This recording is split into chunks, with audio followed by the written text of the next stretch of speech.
The job posting said, discreet security personnel needed, Vatican City, night shift, exceptional pay, must sign confidentiality agreement. What it did not say was that I would be watching over creatures that made my skin crawl just by breathing near me.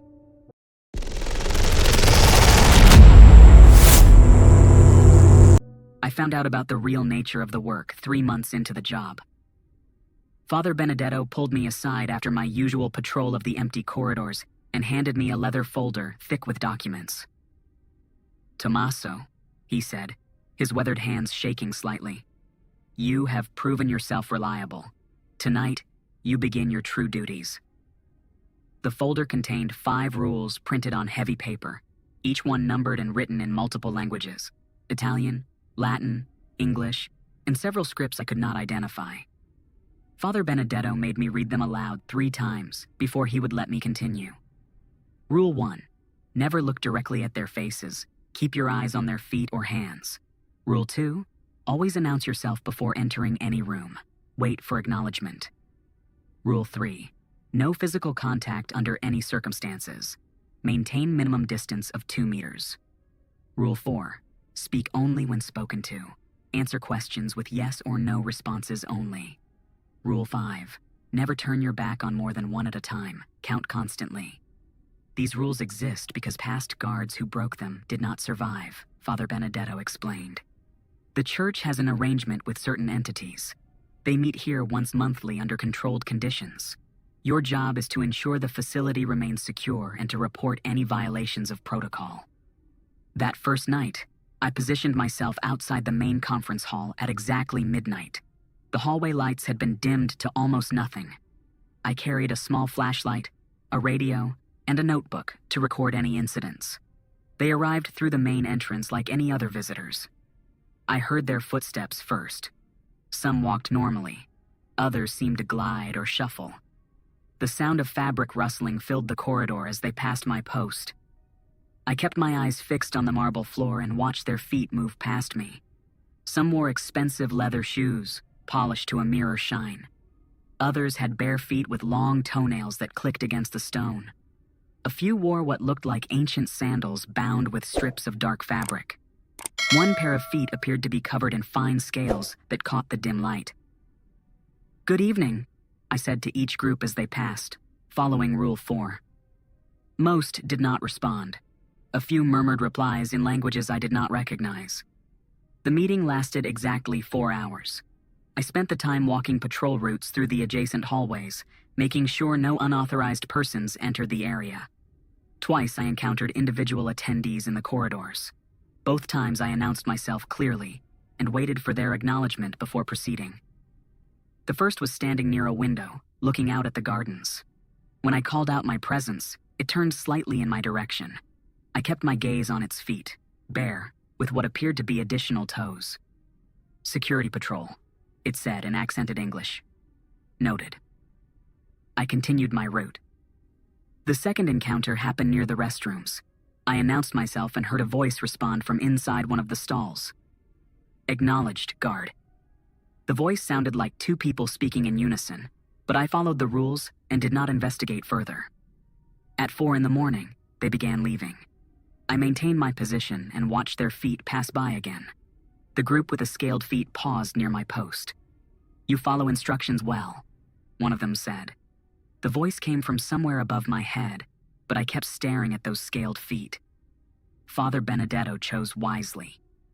"Thank you," I replied, remembering to keep my responses short.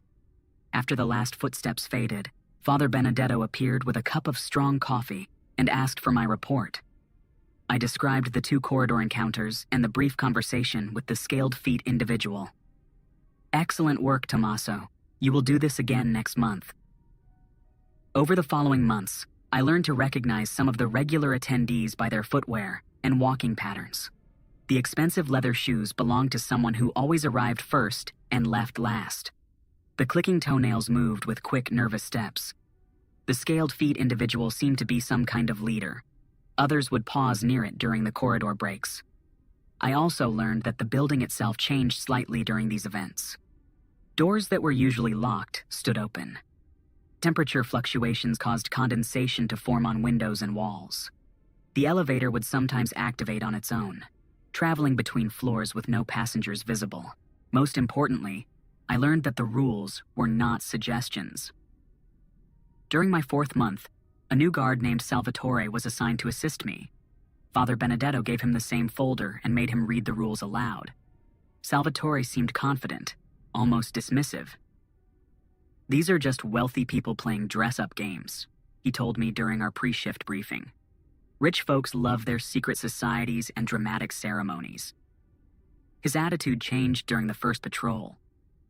When we encountered one of the attendees near the water fountain, Salvatore forgot to announce himself properly. He simply walked up and tried to ask if everything was acceptable. The attendee turned toward him, and I saw Salvatore take a step backward. His face went completely white, and he started stammering apologies. I quickly announced both our presences and requested permission to continue our patrol. "Granted," the attendee replied, turning back to the fountain. "Train your partner better." Salvatore barely spoke for the rest of the shift. When Father Benedetto asked for our report, Salvatore requested a transfer to day duties. His request was approved immediately. "What did you see?" I asked him as he gathered his belongings. "Rules exist for good reasons," was all he would say. After that night, I worked alone again. The isolation did not bother me. I developed a routine that kept me focused and alert. Count the attendees as they arrived. Monitor the corridor temperature with a small thermometer.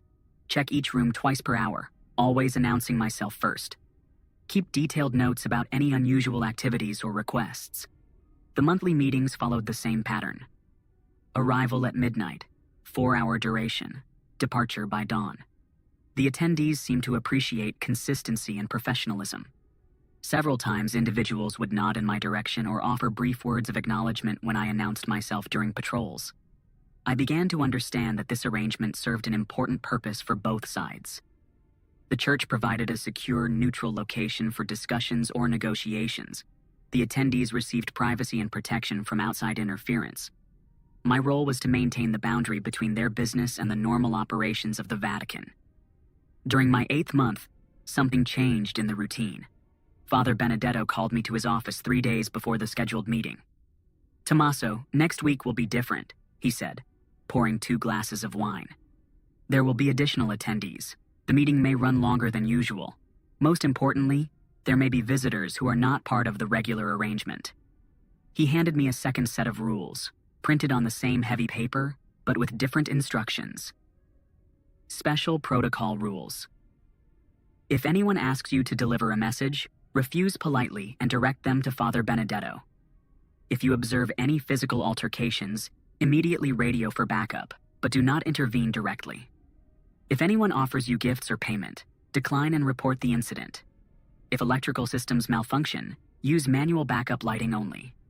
If you smell sulfur or burning metal, evacuate the building immediately and call the emergency number. These protocols exist because territorial disputes sometimes arise, Father Benedetto explained. Different groups have different interests. Usually, they negotiate peacefully. Sometimes, they do not. The night of the special meeting arrived with a thunderstorm. Heavy rain hammered the windows, and lightning illuminated the corridors in brief, stark flashes. I arrived early to check all the emergency equipment and backup systems. The first group arrived 30 minutes before midnight, earlier than usual. I recognized the expensive leather shoes and announced myself as they passed. Instead of proceeding directly to the conference hall, they paused near my post. "Guard," the leather shoes individual said, "tonight may present challenges. Maintain your protocols regardless of what you observe." "Understood," I replied, keeping my eyes on those polished shoes. The second group arrived exactly at midnight. These were attendees I had never seen before. Their footwear was completely different. Thick-soled boots that seemed to absorb sound rather than create it. They moved with military precision, each step deliberate and measured. As they passed my post, one of them stopped. I announced myself and waited. "You are the regular guard," the individual said. The voice was completely flat, without accent or emotion. "You will observe neutrality tonight." Yes, I replied. The third group arrived 15 minutes late, which broke the usual punctuality pattern. I heard them arguing in the entrance hallway before they reached my position. Their footsteps were erratic, some quick and others dragging. When they passed me, I noticed several individuals were barefoot despite the cold weather. Security presence noted. One called out, without me having to announce myself first. Stay clear of the eastern corridor tonight. The meeting began with raised voices immediately. Usually, the discussions were conducted in quiet tones that barely carried through the heavy doors. Tonight, I could hear distinct words and phrases in multiple languages. The tone suggested disagreement, possibly heated negotiation. 1 hour into the meeting, the lights flickered. I checked my equipment and noted the time in my logbook. The electrical disturbance lasted for exactly 30 seconds, then normal power resumed. 2 hours in, I heard footsteps in the eastern corridor despite the warning to stay clear. Following protocol, I announced myself from the main hallway intersection. Security patrol, requesting permission to proceed. Denied, came a reply from somewhere in the distance. Maintain current position. I stayed at the intersection and noted the incident. The footsteps continued for another 20 minutes, accompanied by sounds I could not identify. Scraping, tapping, and what might have been furniture being moved. 3 hours into the meeting, my radio crackled with static. I tried to contact Father Benedetto, but received no response. The backup communication system also showed interference. I noted the equipment failure and continued my patrol using the predetermined routes. At 4:30 in the morning, 30 minutes past the usual ending time, the conference hall doors opened. The attendees began leaving, but not in the organized manner I had observed before. The expensive leather shoes individual emerged first, moving quickly toward the exit. Guard, it said as it passed. Document tonight as Code 7 incident. Father Benedetto will understand. The military boots group left next, maintaining their precise formation. They did not acknowledge me, but I announced myself anyway as they passed my position. The third group took another hour to leave. When they finally emerged, several individuals appeared to be supporting others who were having difficulty walking. I kept my eyes on their feet and noted that some were limping or moving irregularly. Successful evening, one of them said as the group passed. The tone suggested the opposite. After the building was empty, I completed my final patrol and documented everything in detail. Code 7 incident, electrical disturbances, extended duration, communication equipment failure, Eastern Corridor activity, irregular departure patterns. Father Benedetto arrived at dawn with coffee and fresh pastries. He read my report twice before speaking. You performed excellently under difficult circumstances, he said. The arrangement will continue, but there may be changes to the security protocols. What is a Code 7 incident? I asked. A disagreement that was resolved without permanent damage to the facility or participants. Your neutrality helped prevent escalation. Over the next several months, the meetings returned to their normal routine. The special attendees did not return, and the regular groups resumed their predictable patterns. Father Benedetto never mentioned the Code 7 incident again, but he did increase my compensation significantly. I learned to appreciate the strange reliability of this work. The rules were clear, the expectations consistent, and the pay exceptional. Most security jobs involve unpredictable human behavior and complex social dynamics. This position eliminated those variables through strict protocols. The attendees seemed to respect professionalism and consistency above all else. As long as I followed the rules exactly and maintained appropriate boundaries, they treated me with courtesy and even a form of appreciation. During my 1-year anniversary, the expensive leather shoes individual paused at my post after a meeting. You have served well, it said. The arrangement benefits from your reliability. Thank you, I replied, watching those perfectly polished shoes. Father Benedetto speaks highly of your character. Such qualities are rare. I continued to focus on the leather shoes, noting how they reflected the dim hallway lighting. I appreciate the work. Good. Consistency serves everyone's interests. After that conversation, I received a formal commendation from the Vatican Security Department and another significant pay increase. Father Benedetto explained that feedback from the attendees had been overwhelmingly positive regarding my performance. They value dependability, he said. Many of their other business relationships lack that quality. As my second year began, I realized that this position had taught me something important about fear and respect. The rules existed not just to protect me, but to create a framework for interaction between vastly different groups. Following protocol allowed everyone to coexist peacefully within defined boundaries. The monthly meetings continued without major incidents. I maintained my routines, documented everything meticulously, and treated each attendee with the same professional courtesy. The work was strange, certainly, but it was also straightforward in a way that most jobs never achieve. Everything changed during the February meeting of my second year. I should have recognized the signs earlier, but routine had made me complacent. The first indication came 3 days before the scheduled event.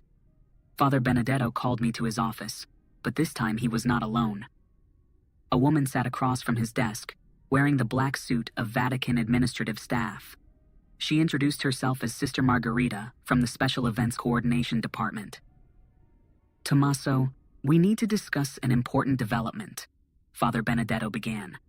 "The February meeting will include a new participant, someone who has requested specific accommodations." Sister Margherita opened a manila folder and removed several documents. "The individual in question has agreed to follow all existing protocols, but has requested permission to arrive 1 hour early for a private consultation with Father Benedetto." "Will this affect my duties?" I asked. "You will be required to escort this individual from the main entrance to Father Benedetto's office, then return them to the conference area," Sister Margherita explained. "Standard protocols apply, with one addition." She handed me a laminated card with a 6th rule printed in the same style as the others. Special Rule 6. If the early attendee asks you any questions about your personal life, family, or background, respond only with "information not available." This individual has a tendency to gather personal information about staff members, Father Benedetto explained. The Church prefers to maintain strict privacy boundaries in such cases. The night of the February meeting, I arrived 2 hours early to prepare for the modified schedule. At 11 p.m., I positioned myself at the main entrance and waited. The early attendee arrived exactly on time. I heard the heavy front doors open and close, followed by the sound of footsteps on marble. As the individual approached my position, I announced myself according to protocol. "Security escort, ready to proceed to Father Benedetto's office." "Excellent," came the reply. The voice was pleasant, almost cheerful. "I appreciate punctuality in all its forms." I kept my eyes focused on the individual's feet as we walked through the corridors. The footwear was distinctive, expensive-looking boots made from some kind of exotic leather, with intricate metalwork on the buckles and straps. The boots made no sound against the marble floor despite their apparent weight. "You have worked here for quite some time," the individual said as we turned toward the administrative wing. "Information not available," I replied, following the special protocol. "Ah, they briefed you well. How refreshing to encounter proper preparation." We continued in silence until we reached Father Benedetto's office. I knocked 3 times and announced our arrival. "Enter," Father Benedetto called from inside. I opened the door and stepped aside to allow the attendee to enter first. "Will you require an escort back to the conference area?" I asked. "I will call you when needed," Father Benedetto replied. "Please continue your normal duties until then." I returned to my regular patrol routes and waited. The other attendees began arriving at their usual time, and I processed them according to standard protocols. Everything seemed normal except for an unusual amount of electrical activity, lights flickering more frequently than during the Code 7 incident, and my radio producing constant static. At 12:30, Father Benedetto called my radio. "Tomaso, please return to my office for escort duties." When I arrived, Father Benedetto looked tired and was pouring himself a large glass of wine. The early attendee stood near the window, still wearing those distinctive boots. "Ready for escort to conference area," I announced. "Actually," the individual said, turning slightly in my direction, "I have a proposal that might interest you." I kept my eyes on those elaborate boots and waited for Father Benedetto to respond. Tomaso, this individual would like to offer you alternative employment, Father Benedetto said carefully. I have explained that you are under contract with the church, but they insisted on making the offer directly. The boots moved closer to my position. Your reputation for reliability has reached certain circles. There are opportunities available that would triple your current compensation. I looked at Father Benedetto, who nodded slightly. I am satisfied with my current position, I replied. Of course you are. Loyalty is an admirable quality. However, consider the limitations of working for an institution bound by so many rules and traditions. The boots turned toward the window again. In other arrangements, security personnel are given far more autonomy and responsibility. The work is more interesting, and the benefits more substantial. Thank you for the offer, but I decline, I said. No pressure whatsoever. The offer remains open should your circumstances change. I escorted the individual to the conference area without further conversation. The meeting proceeded normally for the next 3 hours, with only minor electrical disturbances and no corridor incidents. At 4 a.m., as the attendees began departing, the early arrival individual paused at my post one final time. Before I leave, may I ask why you declined my offer? Those distinctive boots stopped directly in front of me. I kept my eyes down and considered my response carefully. This work suits me. Interesting. Most people would choose better pay and more freedom. Rules create stability. I prefer stability. The boots shifted slightly. You understand something that many do not. Structure serves a purpose beyond mere control. Yes. Father Benedetto chose his security personnel wisely. Good evening, Tomaso. After the building was empty, Father Benedetto appeared with coffee and asked for my report. I described the alternative employment offer and my response. You handled that perfectly, he said. Such offers are not uncommon in this work. The church appreciates your loyalty. What kind of work would they have offered? I asked.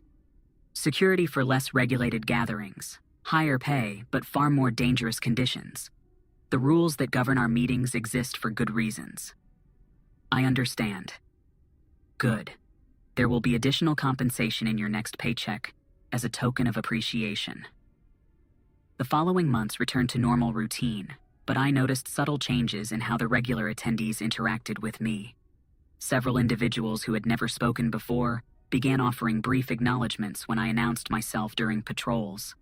The expensive leather shoes individual, who I had come to think of as the group leader, stopped at my post after the April meeting. Your refusal of outside employment was noted with approval, it said. Reliability includes resistance to compromise. Thank you, I replied. The arrangement here serves multiple purposes. Your role maintains necessary balance. I understand. Good. Continuity benefits everyone involved. During my 3rd year, I began to understand the broader implications of this work. The monthly meetings were not just business discussions, but a form of diplomatic relationship between different groups with competing interests. The Vatican provided neutral ground where agreements could be negotiated without the usual territorial complications. My role was more significant than simple security. By maintaining strict neutrality and following protocols exactly, I helped create an environment where these negotiations could proceed peacefully. The rules protected everyone involved and prevented the kinds of incidents that could disrupt the arrangement entirely. This realization came during a conversation with Father Benedetto after a particularly complex meeting involving 5 different groups instead of the usual 3. Tomaso, do you understand why this arrangement exists? He asked over our post-meeting coffee. To provide neutral meeting space for groups that might otherwise have conflicts, I replied. Exactly. But more than that, it prevents those conflicts from spilling over into areas where innocent people could be harmed. He showed me a map of Vatican City with several areas marked in red. These meetings keep certain activities contained within controlled boundaries. Without this arrangement, we might see incidents in public spaces or private residences. The rules protect more than just the attendees, I said. Much more. Your professionalism helps maintain peace on a scale you might not have imagined. This perspective made the work feel more meaningful. I was not just following security protocols, but contributing to a system that prevented larger problems. The strange nature of the attendees became less important than the function they served in maintaining stability. As my fourth year approached, Father Benedetto informed me that the church was considering expanding the program to include quarterly meetings in addition to the monthly gatherings. Your success here has demonstrated that such arrangements can work long-term, he explained. Other dioceses have expressed interest in implementing similar programs. Would I be involved in training other security personnel? I asked. Possibly. Your experience and understanding of the protocols would be valuable in establishing new sites. The possibility of expanding the program excited me. The work had taught me skills and perspectives that would be difficult to develop in conventional security positions. Training others to maintain the same standards and professionalism would be rewarding.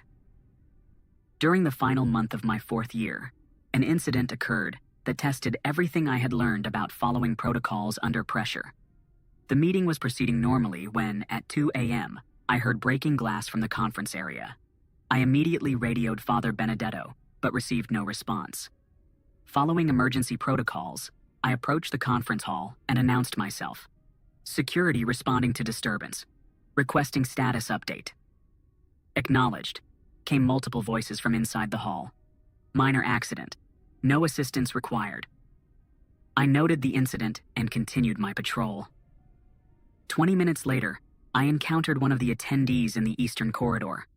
The individual was examining what appeared to be a small cut on their hand. Security patrol, I announced.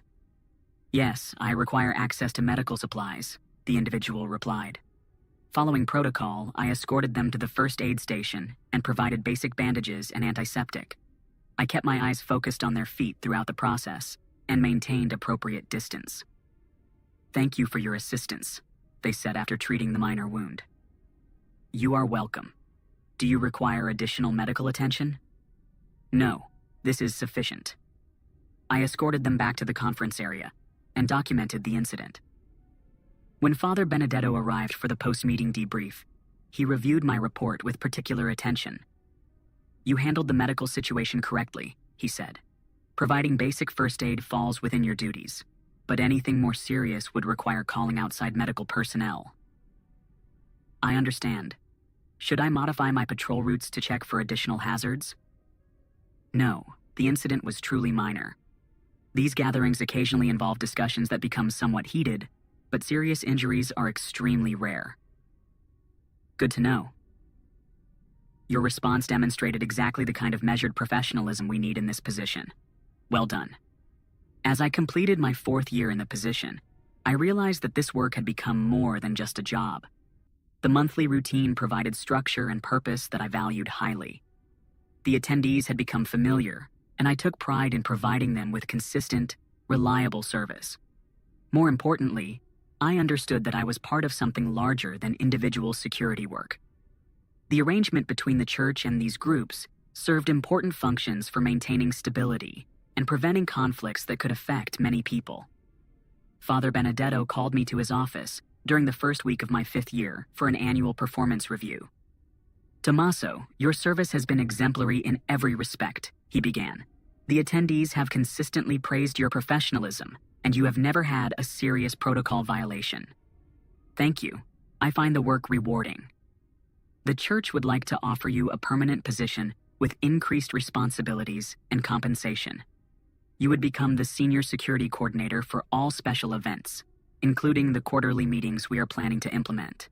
The offer included a significant salary increase, better benefits, and the opportunity to train other security personnel for similar programs. It also meant I would be working directly with church administrators to develop new protocols and procedures. I accept, I said without hesitation. Excellent. Your first assignment will be to draft training materials for new security staff. Use your experience to create guidelines that will help others succeed in this type of work. Over the following weeks, I worked on developing comprehensive training materials that covered not just the specific rules and protocols, but the underlying principles that made them effective. I emphasized the importance of consistency, neutrality, and respect for all participants. The training program I created included practical exercises, scenario-based discussions, and detailed explanations of why each rule existed. I wanted new security staff to understand not just what to do, but why their actions mattered for maintaining the broader arrangement. When the first group of new trainees completed the program, Father Benedetto asked me to personally oversee their initial assignments at other Vatican events. Watching them successfully apply the protocols I had taught them was deeply satisfying. "You have become an excellent teacher," Father Benedetto observed after the third successful training session. "The principles you developed are being implemented in 3 other locations now." "The work teaches important lessons about professionalism and respect," I replied. "I am glad to share what I have learned." As my 5th year in the position concluded, I felt a deep sense of accomplishment. What had started as an unusual security job had evolved into meaningful work that contributed to maintaining peace and stability for multiple communities.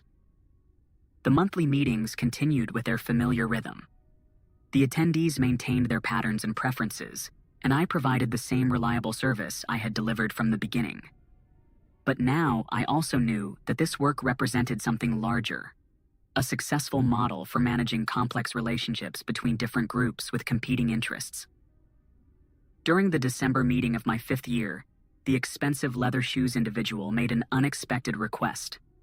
Instead of proceeding directly to the conference hall, they paused at my post. "Guard, I have been authorized to share information that may interest you," they said. I kept my eyes on those polished shoes and waited.